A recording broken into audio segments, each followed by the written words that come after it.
We're very honored at CNAS to have former Minister of Defense and three-time Minister of the Environment, Yuriko Koike, who's been one of the true parliamentary leaders in Japan, probably the most famous woman in Japanese politics, and a true leader from the front. I've known her for 20 years at least, and used to see her when she was the first host of the woman hosting the nightly news in Japan and World Business Satellite, if I recall right, back in the 80s. So she was a pathbreaker in the media as well. And you know, a true internationalist. Madam Koike is a graduate of the University of Cairo. I don't know how many Japan fans know that. She speaks fluent Arabic. She is the best known Japanese political leader in the Middle East. So when you go to the UAE or you go to Qatar or in Turkey, you know, she'll know that the heads of state all know her personally, and when they think of Japan, they frequently think of her. So she's a resource for the U.S. And not just in East Asia, where she is, you know, equally famous and knowledgeable, but also in the Middle East. I think that her work also as the National Security Advisor, the first one in Japan under Prime Minister Abe, in trying to think constructively about these island issues as they were emerging as really core security issues for the Japanese Maritime Self-Defense Force and the Ministry of Defense as it became a ministry, which is also a very important development under her tenure, puts her in a really unique position to provide some comments for us today. So rather than continue onward with saying great things about my friend, I'd like to introduce distinguished parliamentarian and political leader Yuriko Koike to you.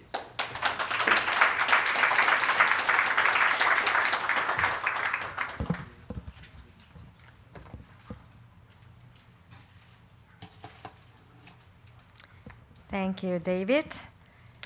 And this is my first trip to Washington in 3 years. And what a difference 3 years has made. Now, Japan is back as a dynamic element in world affairs, is making my coming back here a truly invigorating experience. And it is, of course, always a pleasure to meet again with close friends again. So I would particularly like to extend my thanks to the Honorable Robert Work, Chief Executive Officer of the CNAS, which has provided me with this opportunity to prove that I am still alive. And also, to Dr. Patrick Cronin, and also, of course, David Asher, who has been my friend for many years. My absence for these 3 years should be very understandable.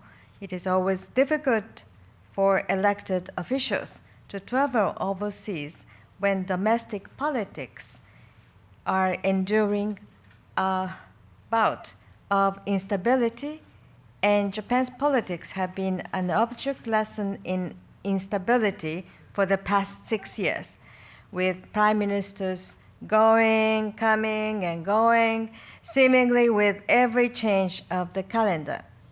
So it should have been no surprise that there was a marked decrease in overseas trips by ministers and members of parliament ever since control of the upper and lower houses was split 6 years ago. Indeed, I certainly do not need to explain to any of you who live and work here in Washington how debilitating to national purpose split control of a legislature and indecisive politics can be.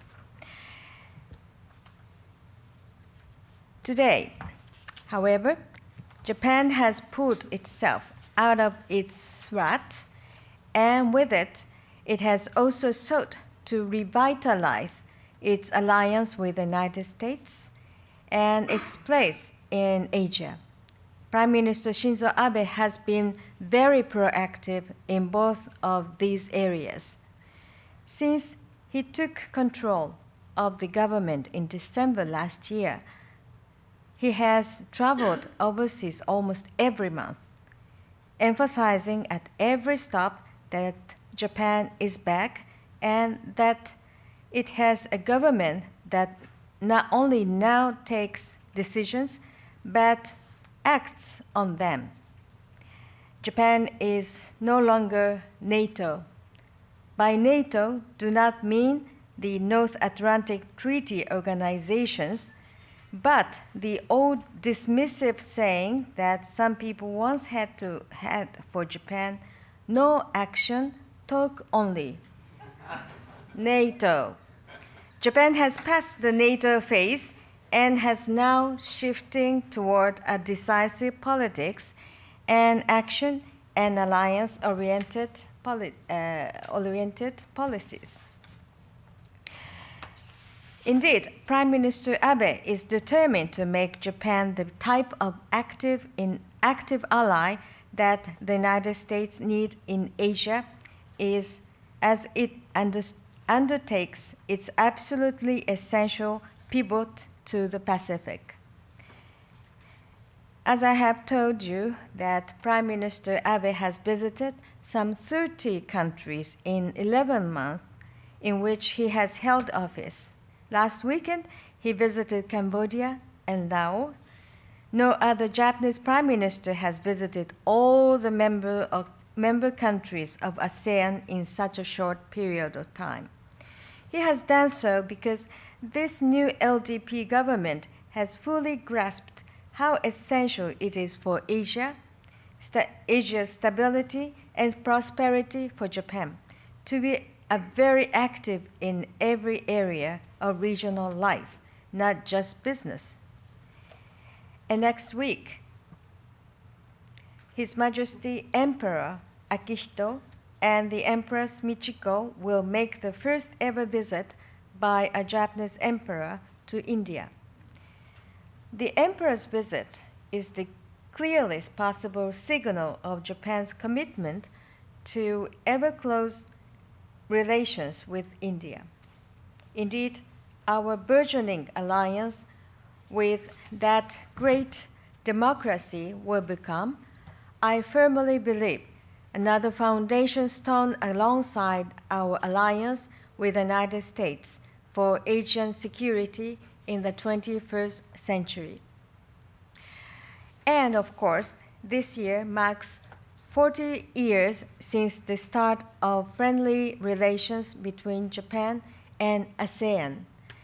And the Abe government is committed to elevating Japan's cooperation with the great association of many of its neighbors. Moreover, for 2 days from the 13th of next month, a summit of Japanese and ASEAN leaders will be held in Tokyo to mark the 40th anniversary of relations. There are plans to set forth a medium to long-term vision to provide direction for the future of relations between Japan and ASEAN. I think we have created the impression in ASEAN that both Abe and Japan have not only come back, but have already forged a new partnership for the future. Within ASEAN, it is paramount to provide relief for the Philippines, which was recently struck by a typhoon of unprecedented magnitude. I'd like to convey my sincere condolences to our friends of Philippines. The horrific images of suffering that the world has seen have moved governments from every continent to respond with open arms and open hearts. Here, I am proud to know that Japan and the U.S. will work together to provide as much relief as possible.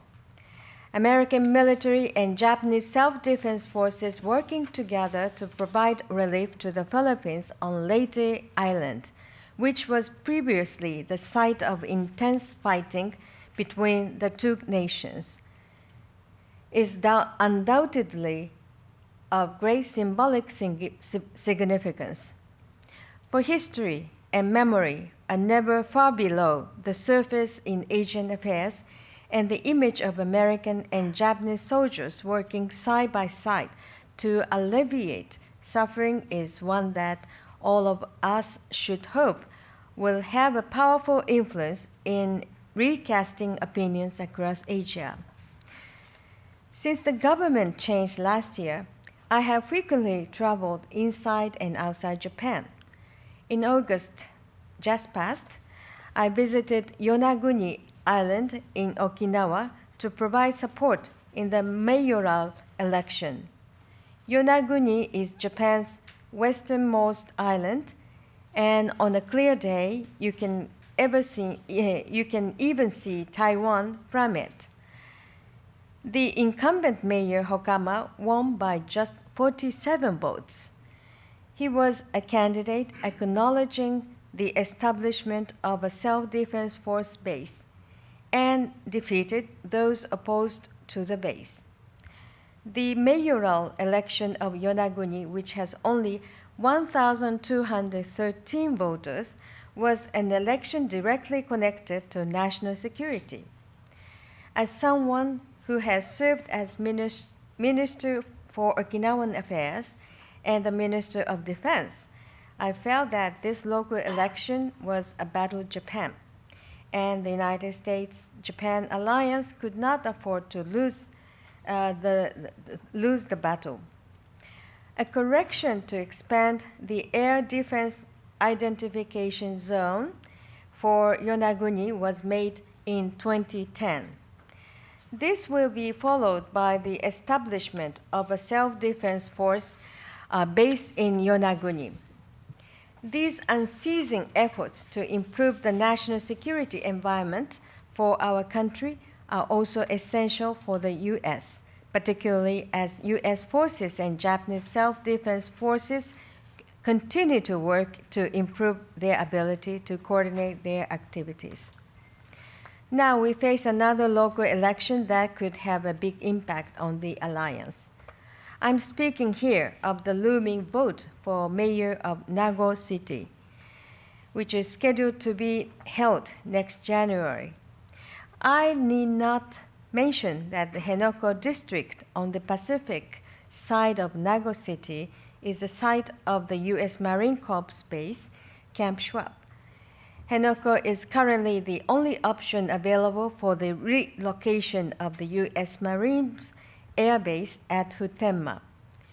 Although not covered by the local media, many residents of Henoko and Nago City support accepting the relocation of the base. But today, the U.S.-Japan alliance is not just about security issues. In these harsh economic times, the U.S. also needs to know that Japan is putting its economic house in order so that it can once again become an engine of dynamism for the global economy. As you know, the Abe government has focused laser-like on economic recovery since it came to power under a daring economic program that was almost immediately dubbed Abenomics.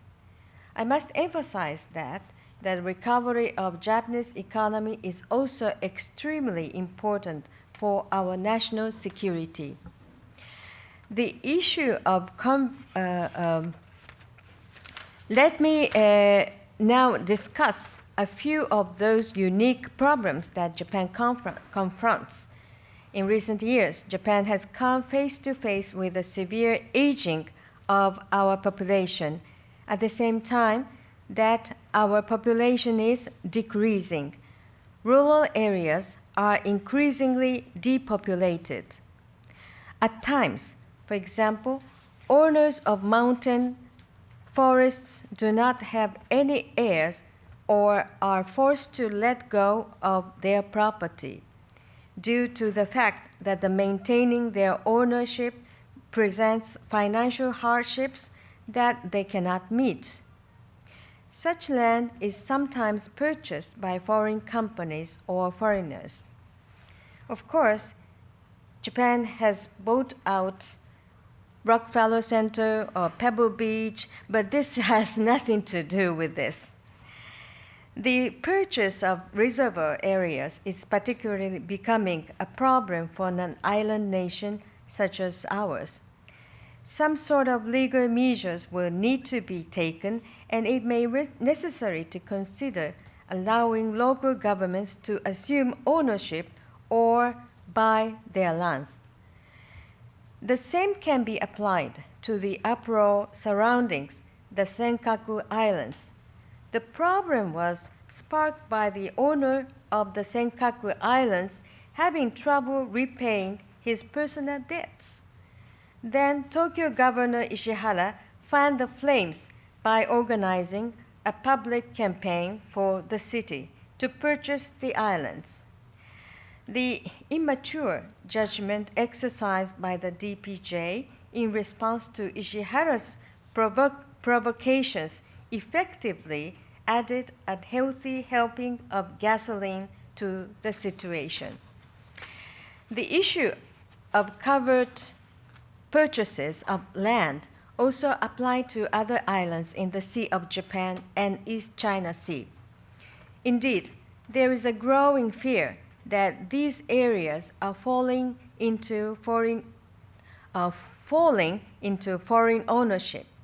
Tokyo University of Agriculture visiting Professor Hideki Hirano is currently investigating these matters, and his research indicates that China is behind many of the private transfers and acquisitions of land that we have seen on these islands.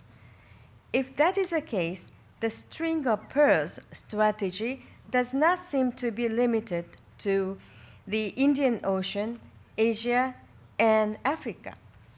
For example, Sado Island is near the North Korean port of Rason, which is leased to China and is perfect for paying close attention to the Sea of Japan. Takashima Island is a small island near the US and the Self-Defense Forces bases at Sasebo. We must remain on guard. The Forestry Agency has announced that approximately 800 hectares, or the equivalent of 6 golf courses, has been purchased by foreign buyers. The actual amount is believed to be 10 to 20 times this. Accurate figures cannot be obtained because the purchases are often made through agents and representatives who hide the true beneficial owners of the purchases. In order to defend the ocean surrounding Japan and East Asia, which is today's theme, the first thing that must be done is to increase the overall strength and particularly revive the economic strength of Japan. The second step is to strengthen ties with ASEAN countries. The ocean is a global commons that should be managed by the rule of law and not by force. Japan has the responsibility to play a leading role in achieving this, and it's particularly supportive of ASEAN's efforts to develop a code of conduct for behavior in the South and East China Seas.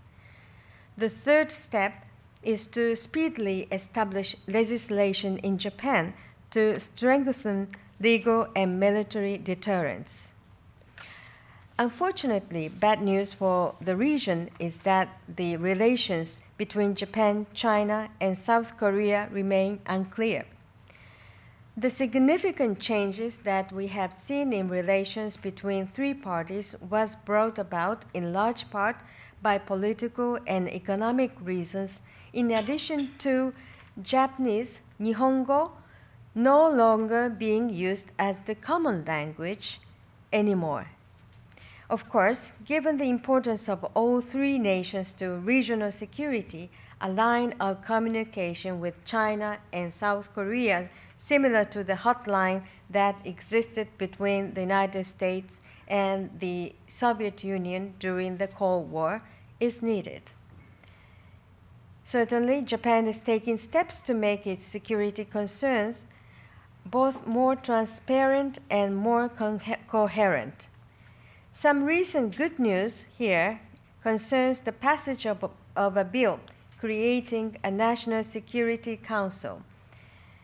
The NSC bill was drafted when I served as Special Advisor to the Prime Minister for National Security Affairs during Shinzo Abe's first government, as David has introduced. It is a result of 7 years of diligent, painstaking work. I would like to express my thanks for all of the advice I received here at the time. The best news is that Shotaro Yachi will be appointed as the first director of the NSC, according to the press. He's an excellent choice for the job, and as many of you know, he's one of our great experts on the U.S., which should also help in deepening trust and coordination with the alliance. I would like to mention some other pleasant news. Caroline Kennedy was recently set up to be United States Ambassador to Japan, and she had arrived. The people of Japan are truly delighted to welcome her as America's eyes and ears in our country. Her friendship with President Obama will, I'm certain, be effective in promoting relations between Japan and the United States at a time when both our nations have come to an even greater appreciation of the lasting necessity of alliance for Asia's peace and security.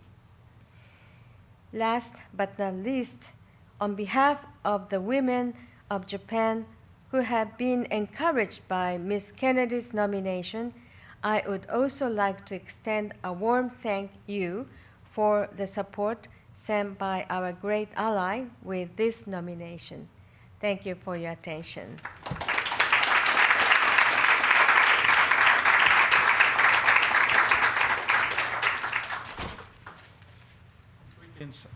I'm certainly prepared to ask a whole series of questions. I wonder, Koike-san, if we could ask for your evaluation of some of the most acute tensions that we've seen arise around the Senkaku Diaoyutai Islands.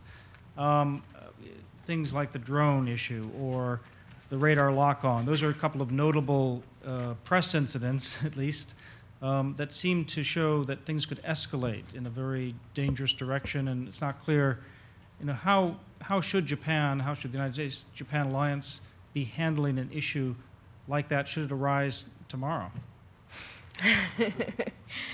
I hope not tomorrow.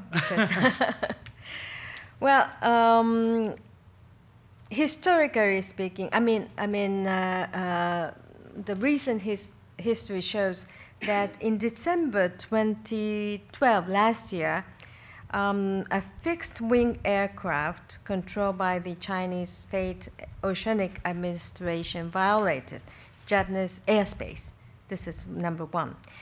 And as for the drone, on September, an aircraft believed to be a drone of unknown nationality, it is very clear, but it is said that it was unknown nationality, flew within the air defense identification zone in the East China Sea for several hours.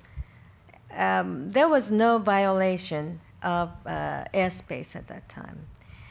Well,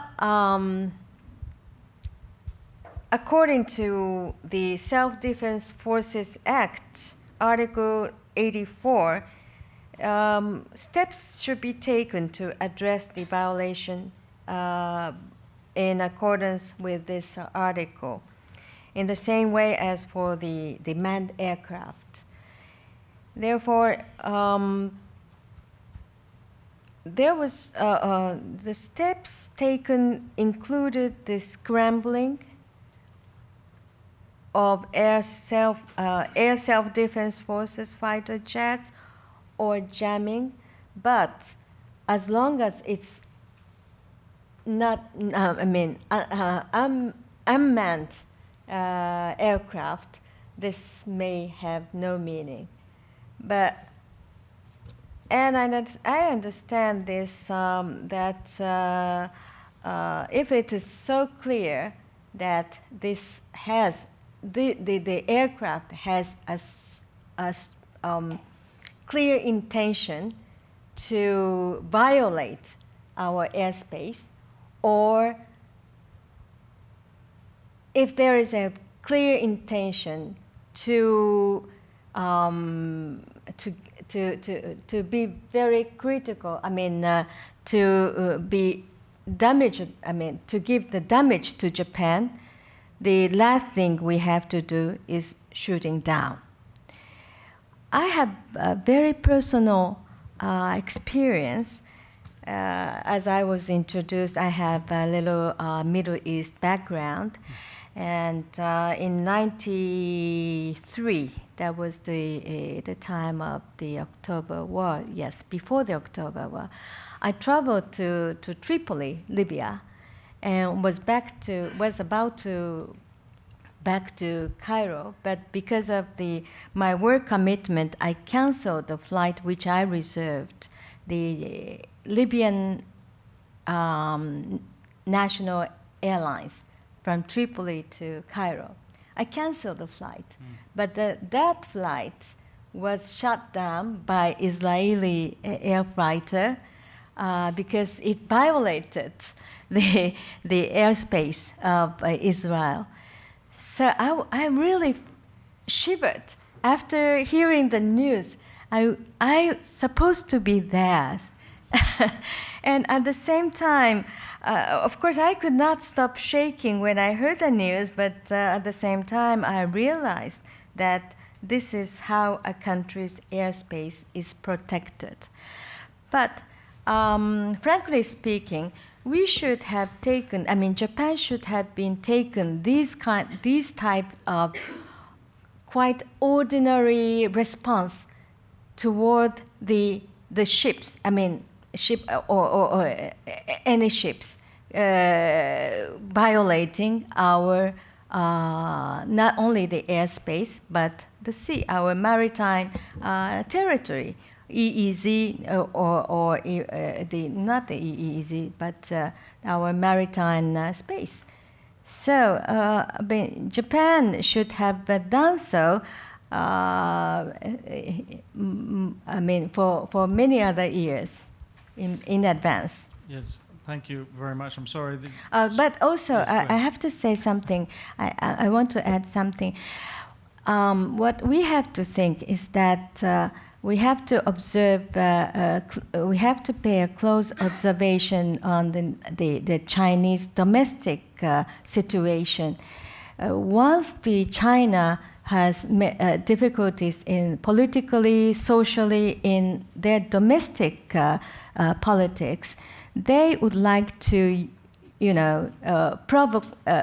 be provocative against Japan and send a drone and make a sort of a game in order to shift the people's attention to something else.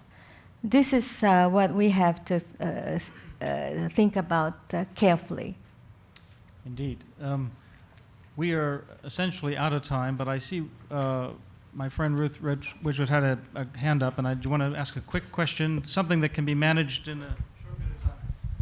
Thank you. I've been a great admirer of Japan, and I admired Ambassador Owada's, it's ancient history now, but his reinterpretation, I think in a modern and measured way, of Article 9 of the Constitution, that there had to be some ability to play a role that would be dissuasive. I won't say deterrent, but dissuasive of violations. Although I would prefer to escort aircraft out than shoot them down myself. But I wondered if you could just give a very brief vignette or a sense of how Article 9 of the Constitution now is seen. I know that there was evolution so that Japan now feels it can do air-to-air refueling, for example.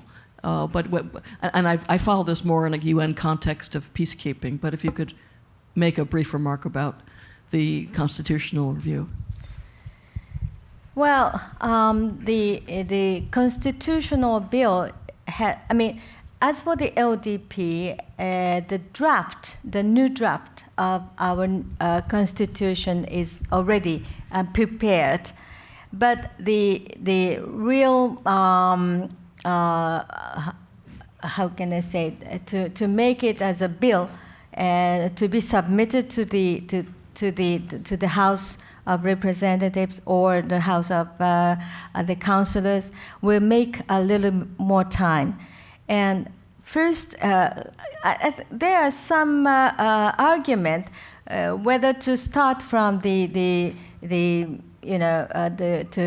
amendment of the Constitution or to draw basic law to secure our national security, 안전保障基本法. So there are two ways, and still we haven't decided yet. But since we are approaching to the end of this year, the Taiko will be revised in order to fit the necessity and in order to establish mid or longer term security plans. And also by the end of this year, the NSC will really start working. So those with using the new apparatus, which is the NSC, and also upgrading the Boe Taiko, which was prepared by DPJ during their offices. So those security-related work will be done. Some of them will be done by the end of this year. But it may take a little more time as for the Constitution. Yuriko Koike, we are out of time. You have been a most generous keynote speaker. Thank you very much for your comments. Thank you very much for the invitation.